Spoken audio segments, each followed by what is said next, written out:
Почитувани гледачи, добро вечер. И вечерва имаме еден значаен редок гостин, кој што не е многу присутен во јавноста, но кој што постојано создава. Јас слободно ќе кажам дека е многу вреден, ама многу и темелен.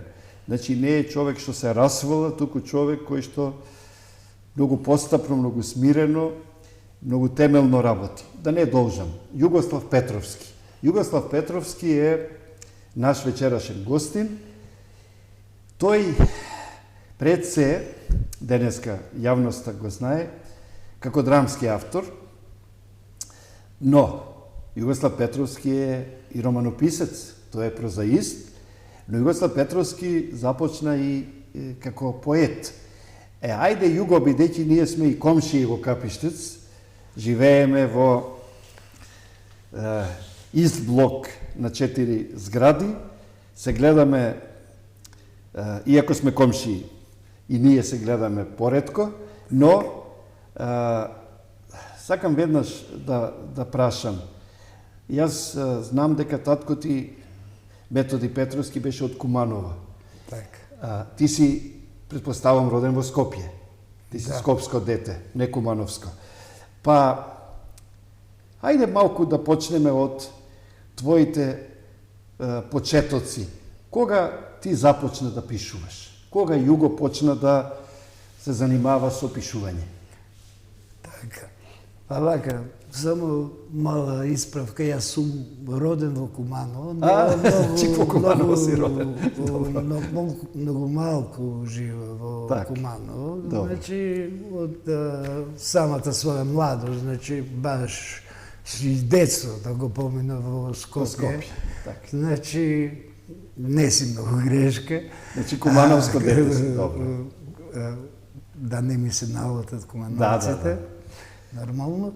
А што се однесува до пишувањето, првите своји творби, па веројатно како и секој автор, тоа зависи, но обично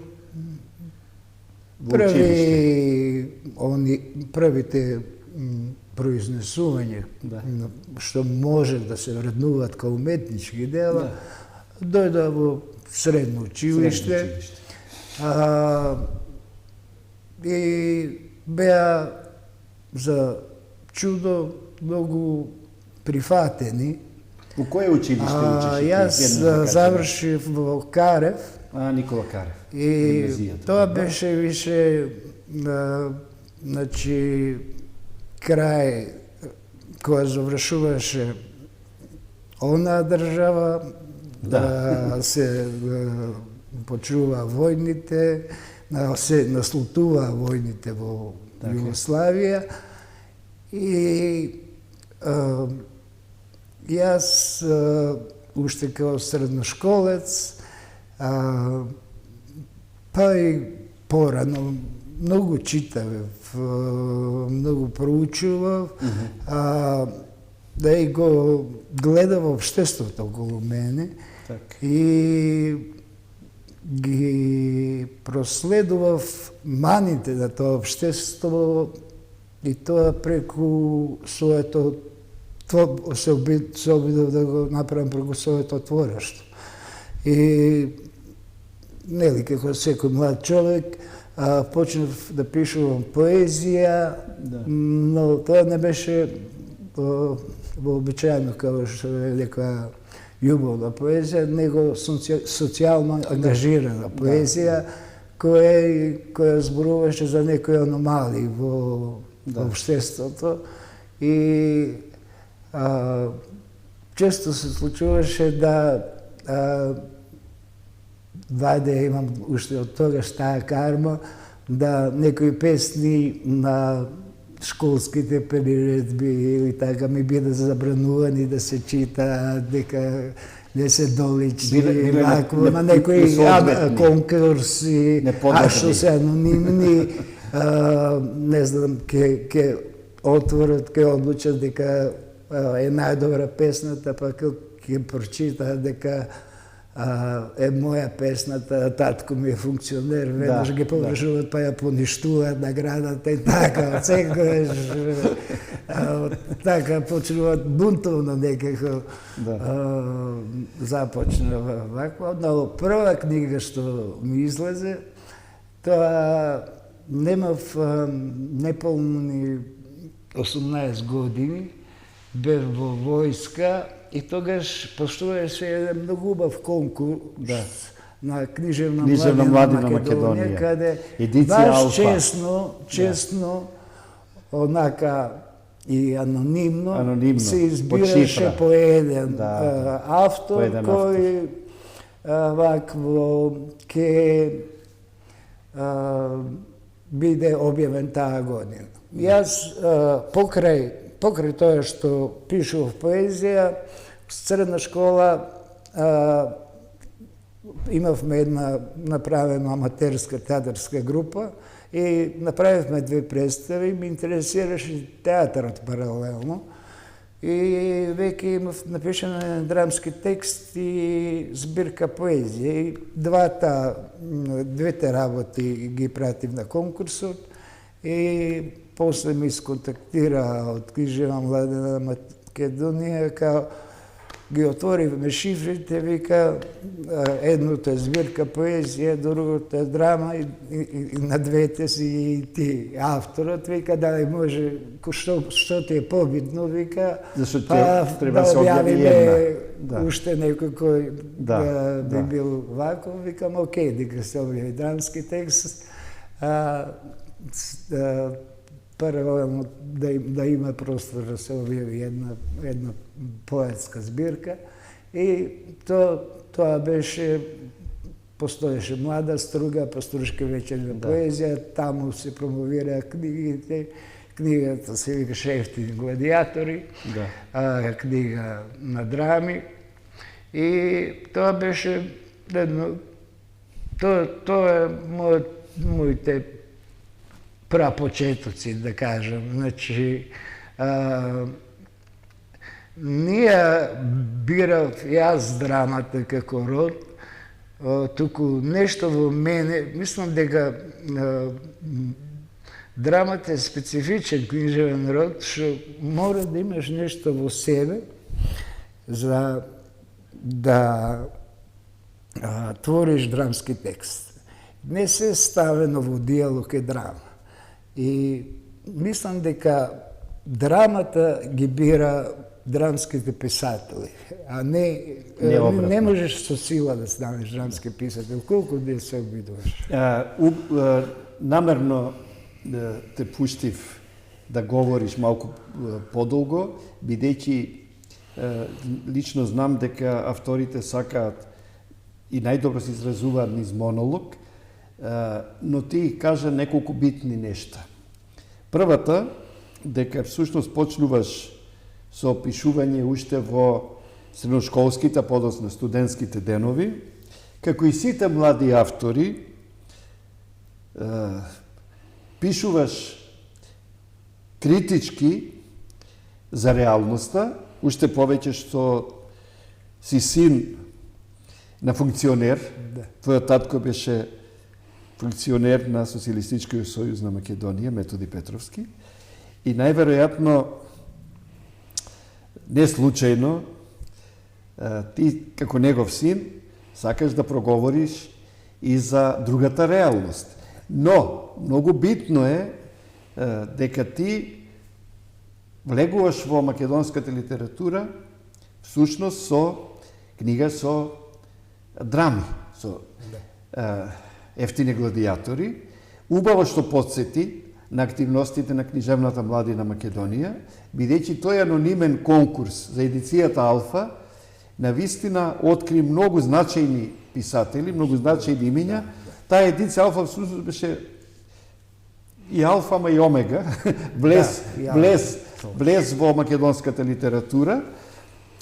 Конкурсот беше анонимен, под шифра, и навистина имаше критериуми, не можеше секој да биде избран и објавен. И убаво што кажа дека драмата е специфичен жар.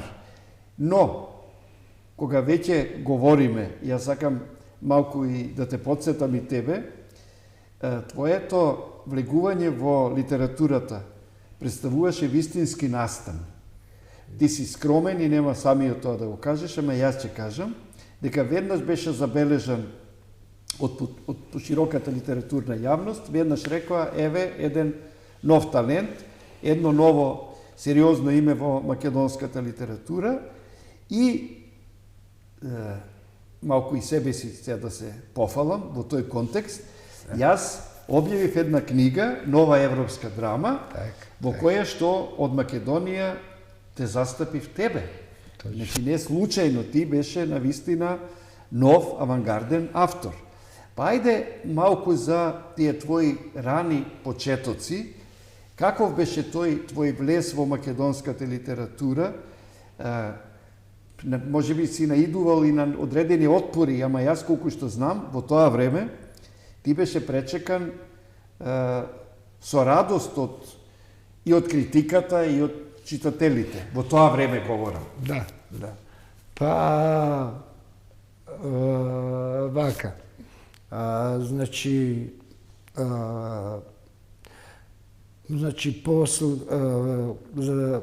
јас ја имав таа среќа да уште као студент на прва година почнав да ми се играат текстови во професионални театар.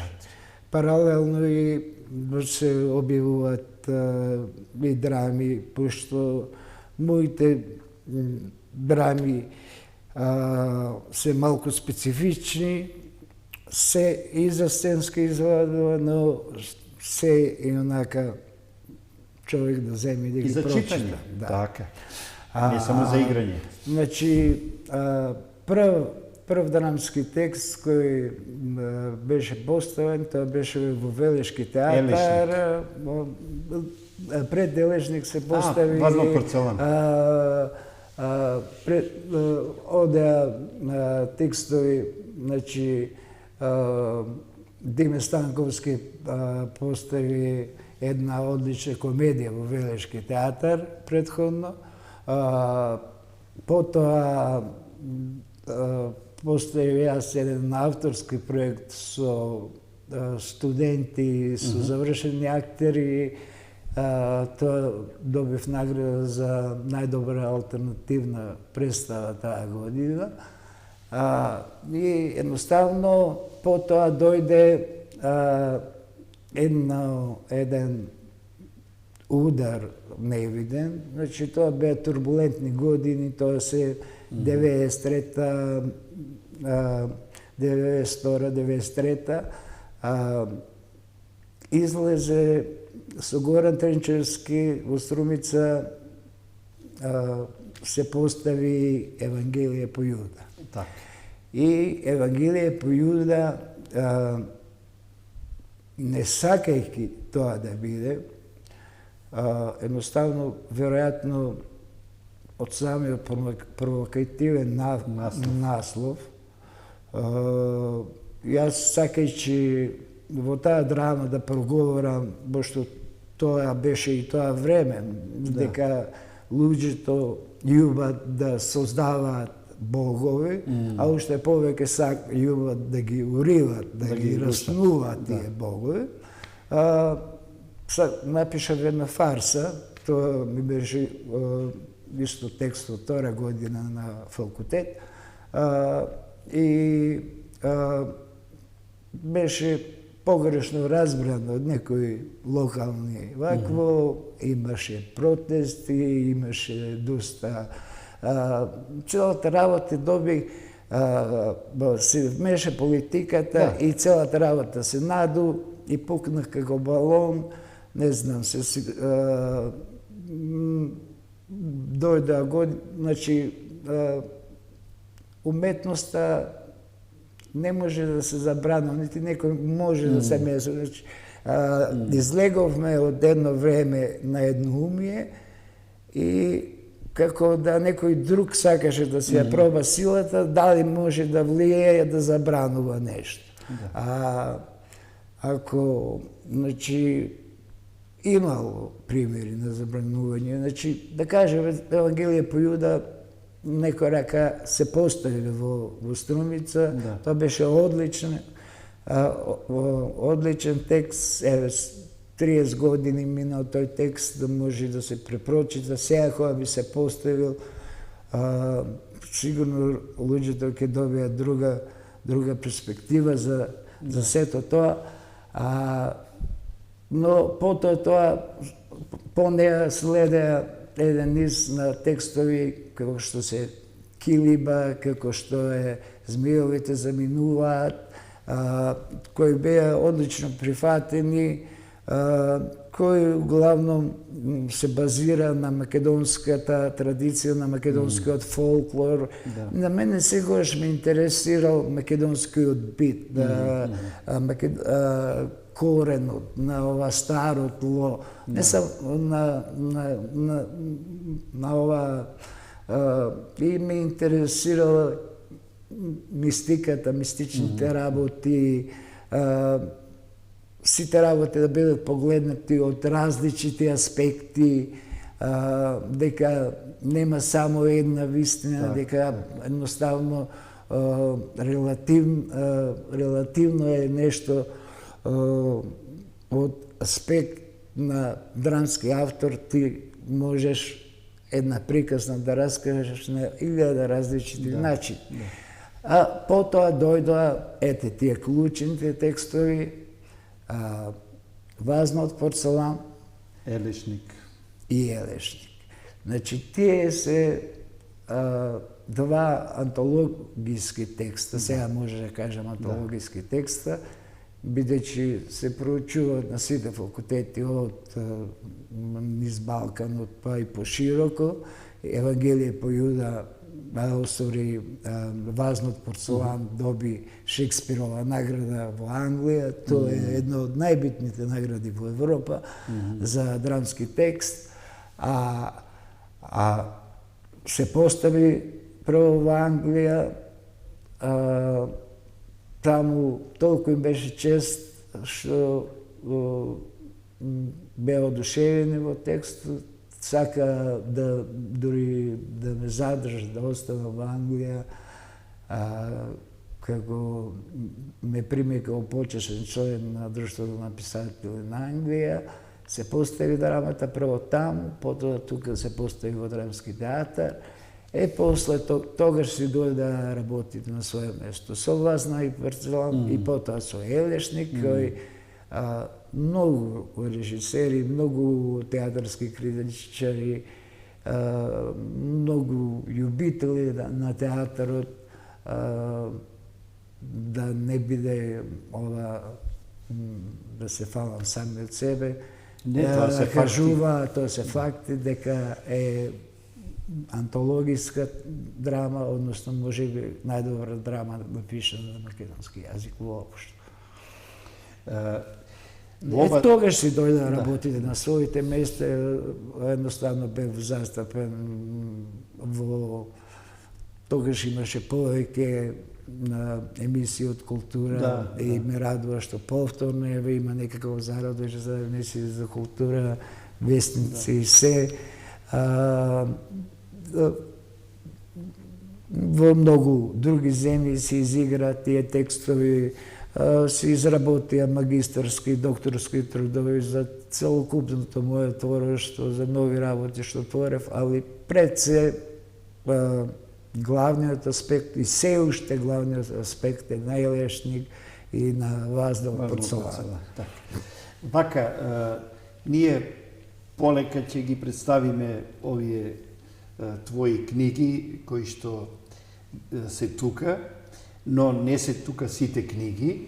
Јас веднаш ќе започнам со представување на дел од книгите што ги имаме тука, а за тие што ги немаме пак усмено ќе ни проговориш.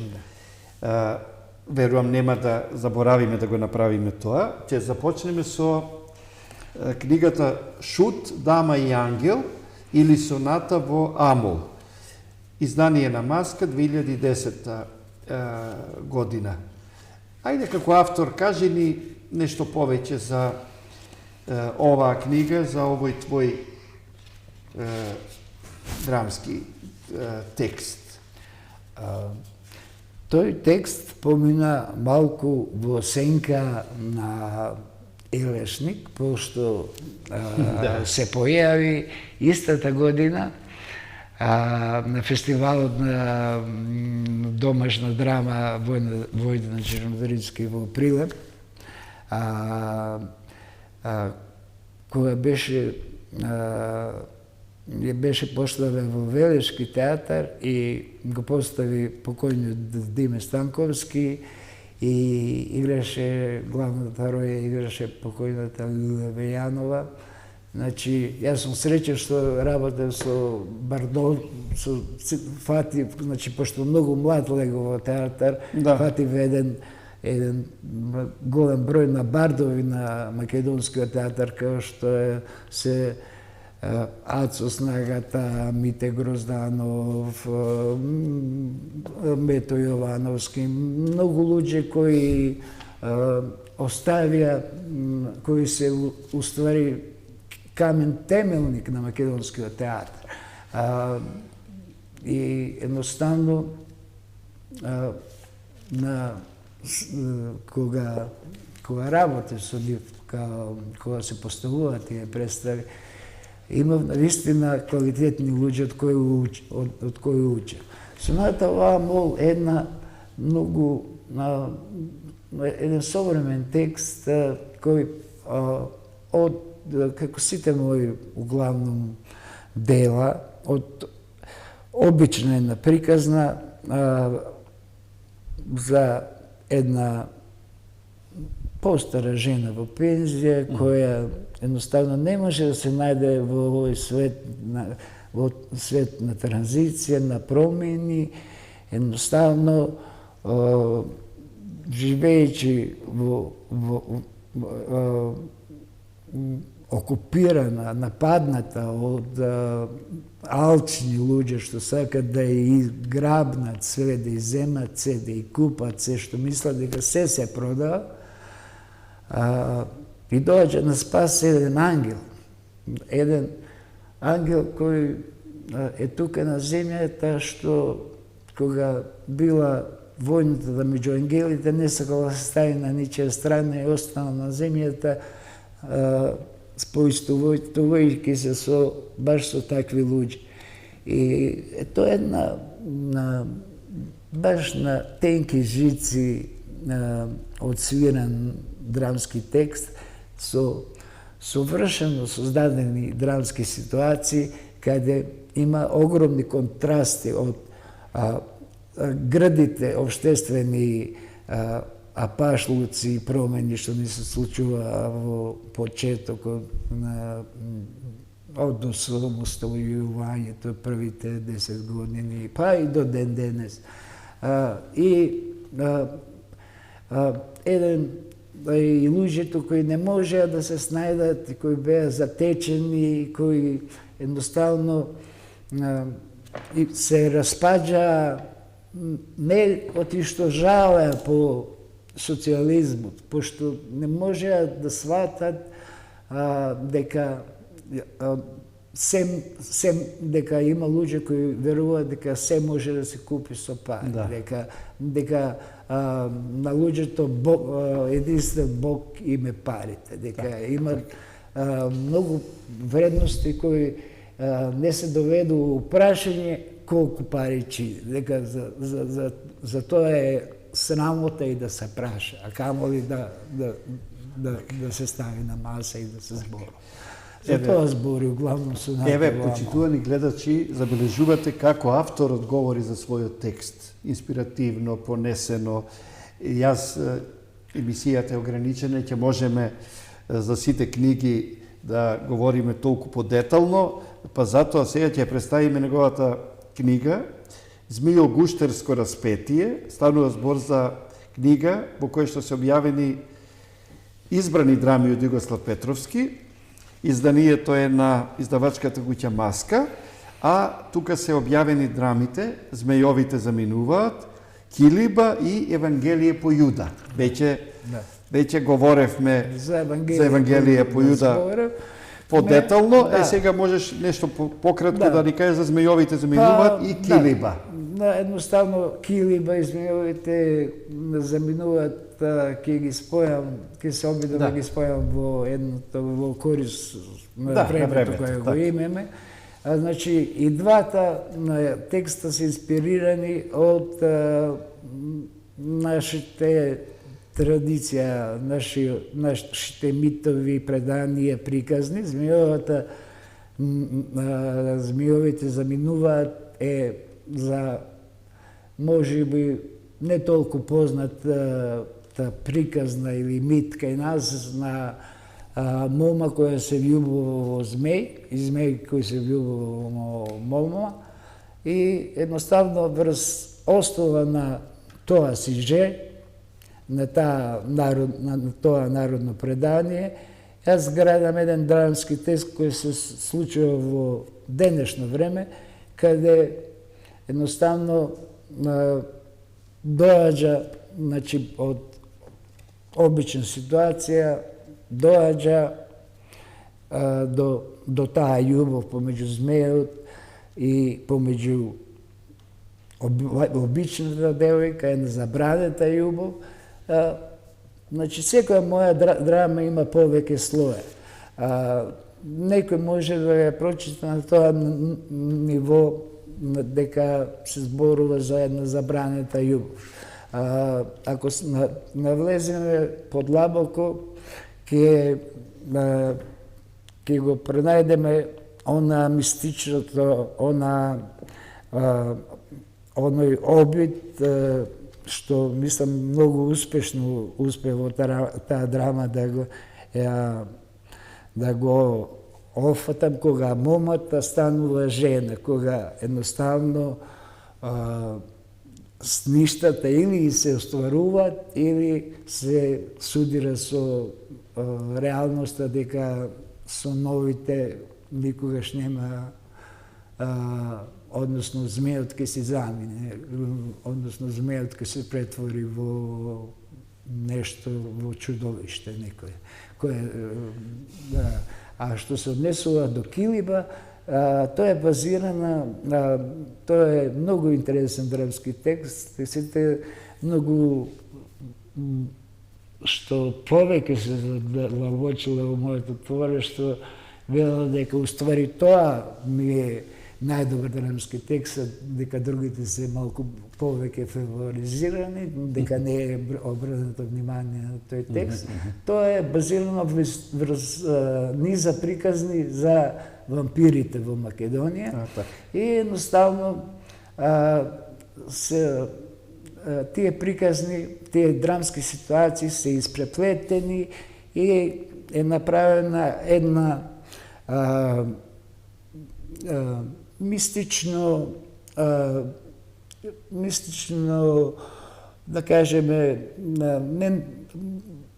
не можам да кажам хорор приказна, него едноставно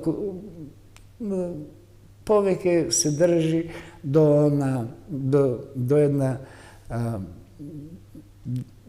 од современ аспект, со современ јазик, раскажани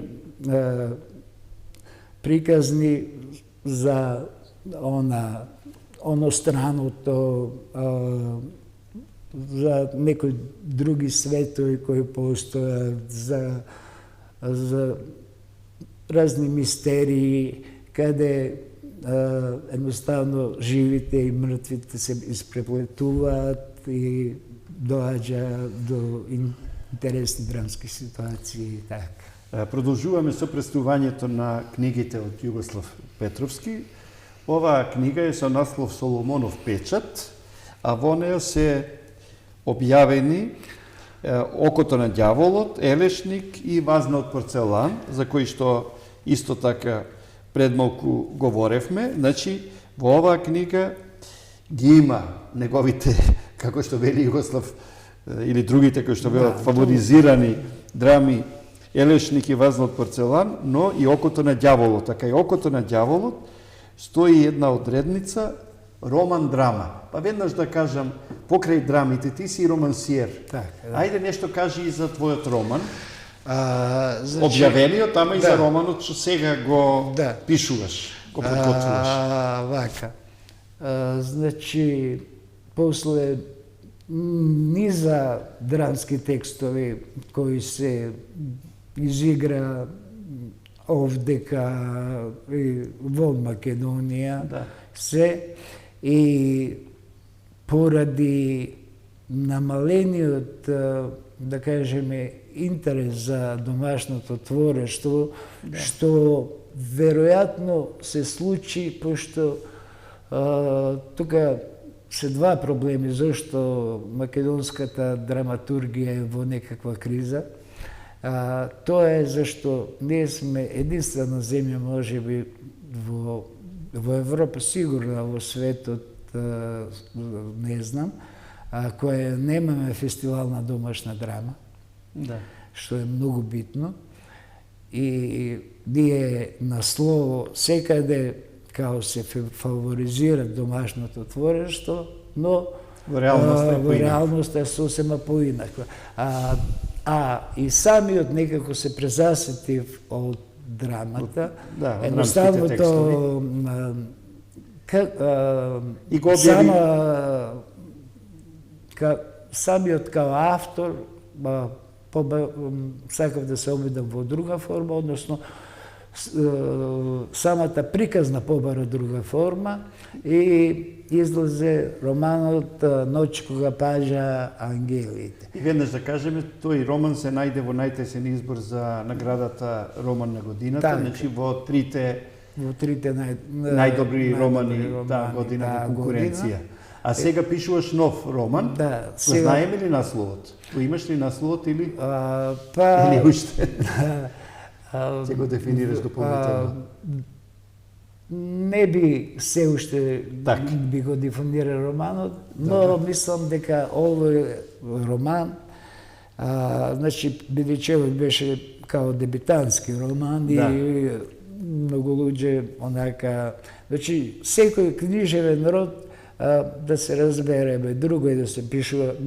Поезија може да напише секој, може одлична песна да напише и човек на 19 години, човек на 80 години. За да се напише добар драмски текст, треба да покрај талентот го знаеш и занаетот, да си еснав, да си буквално да ја знаеш тајната на пишување на драми. А да пишуваш романи, треба да созрееш. Значи, да дојдеш до некои години, животно да искуство. имаш животно искуство. Сакам една реченица да кажам, кога веќе говориме за наетот, дека ти си дипломирал, односно имаш дипломирано, на факултетот за драмска уметност, на Во класата одсекот драматургија во класата на Горан Стефановски. Сепак овој податок е битен. Да, тогаш, значи, тогаш се уште не беше поделено, значи, дипломиравме драматургија и режија, одсек драматургија и одсек режија. Значи, сега се веќе поделени работите.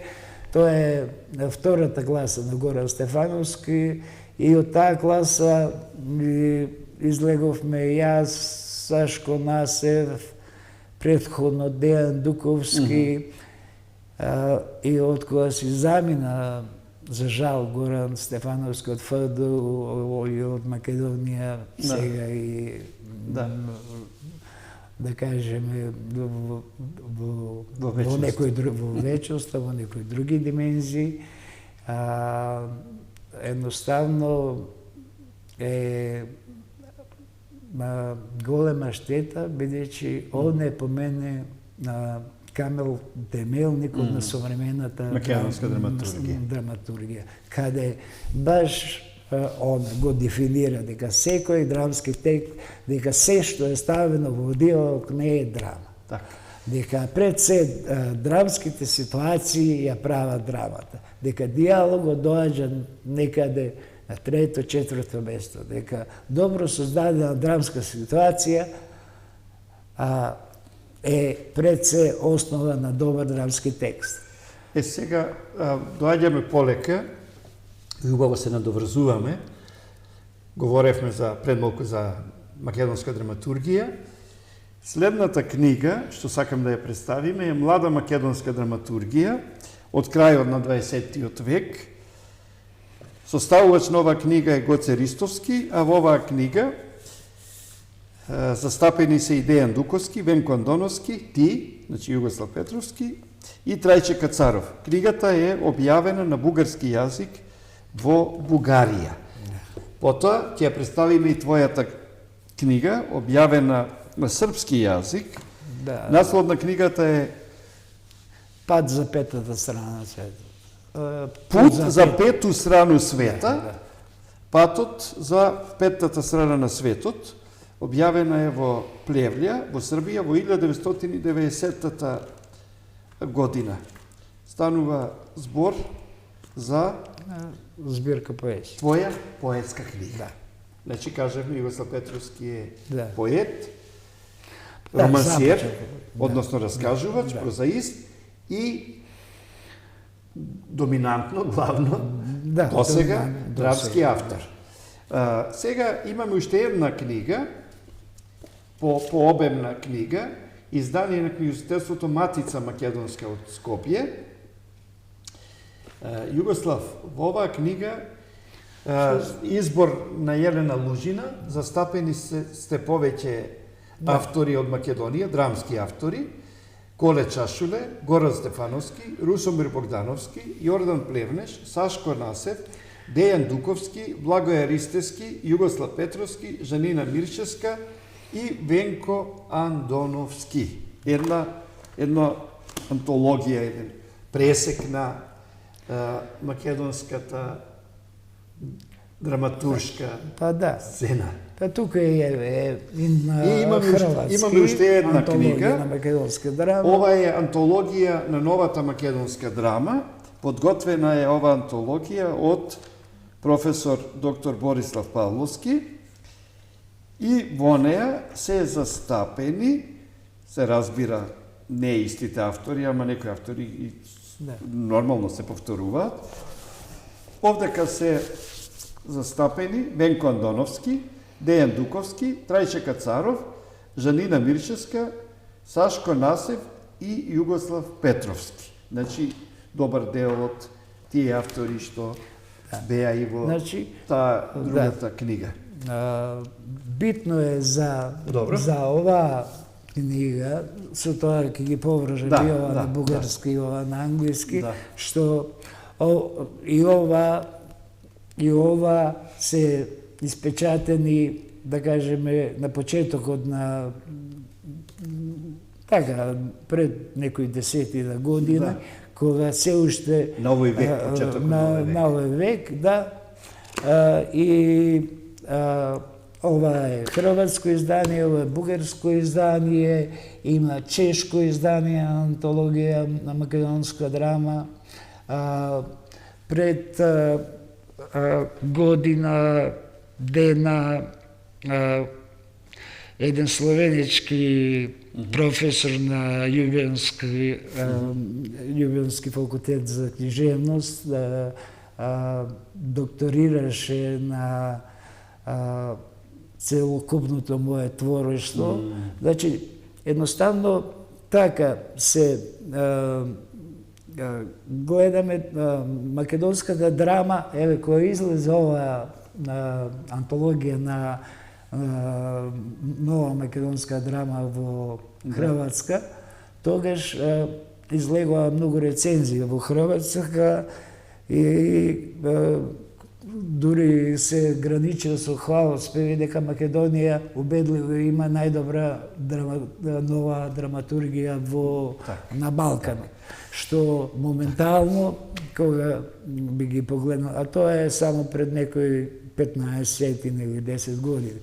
А сега, ако тргнеме низ театрите низ Македонија, нема да најдеме ни една ни еден театар кој игра уопште домашен автор. Да. Што е трагично. Да. Значи, ние имаме квалитетни писатели кои многумина си замина, многумина нуда драми надвор од Македонија, позастапени се надвор од Македонија. Тоа е лошо за нас како земја, пошто мислам дека писателите пред се оние кои, ако збориме за идентитет на една земја, ако сакаме да се представиме, ако сакаме да го поставиме својот, да го представиме и поставиме својот пиетет, тогаш треба шо повеќе и најуспешно ќе го направиме тоа преку нашето творештво. Абсолютно. Ние имаме квалитетни дела, ние сме мало тржиште, но можеме да преведуваме наши дела и да ги нудиме надвор од Македонија и да едноставно ја представиме Македонија во едно убаво светло. Еве, бидејќи сме на самиот крај од емисијата, јас ќе го замолам Југослав Петровски, нашиот вечерашен гостин, да остави трага на овој наш бел свиток, повели со една од овие бои која ќе одбереш, црвената. Овдека во горниот дел ќе го напише своето, може со покрупни букви, своето име и презиме, значи Југослав Петровски.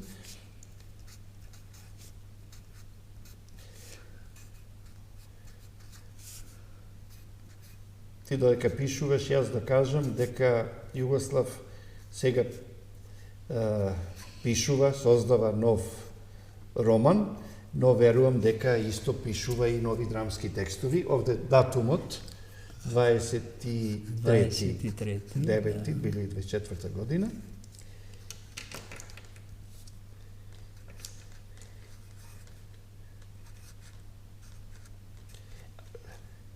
А овде, Југо, ќе ни напишеш една твоја порака, една мисла, една сентенца, по твој избор, слободно.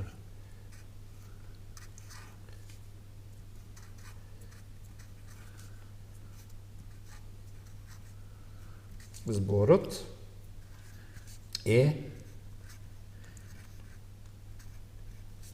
меч. Меч.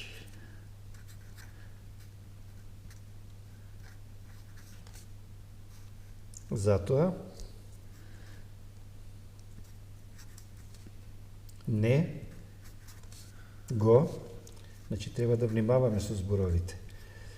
Не го земај во раце. Во рака. Не го земај во рака, добро. Ако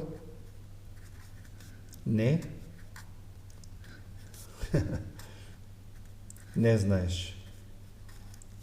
Добро, мечот има две остри страни. Треба внимателно се ракува. Не знаеш. Ако не знаеш, ако не си мечувалец.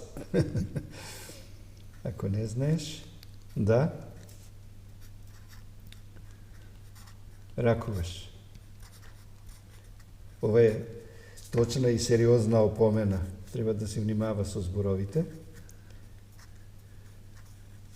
Ако не знаеш да ракуваш со него. Добро. Еве 3 точки. Овде подпиши ни се скратено.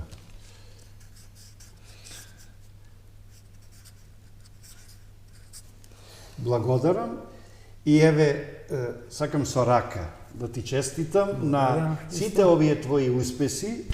Се гордеем што имам ваков комшија, ваков сосед, вреден, амбициозен и најбитното, веќе потврден, но за жал, како што рече пред малку, повеќе во странство отколку кај нас, ама верувам дека и тоа ќе се смени, дека ќе знаеме конечно да си ги почитуваме, да си ги цениме своите вредности, прво овде, а не откако ќе се етаблираат, докажат во странство. Но, да се гледаме за убави поводи, Југо, Ти го шеташ куќето, често се гледаме во населбата Капиште, се гледам кога го шеташ, но добро е што наоѓаш време и за пишување и за објавување на твоите дела.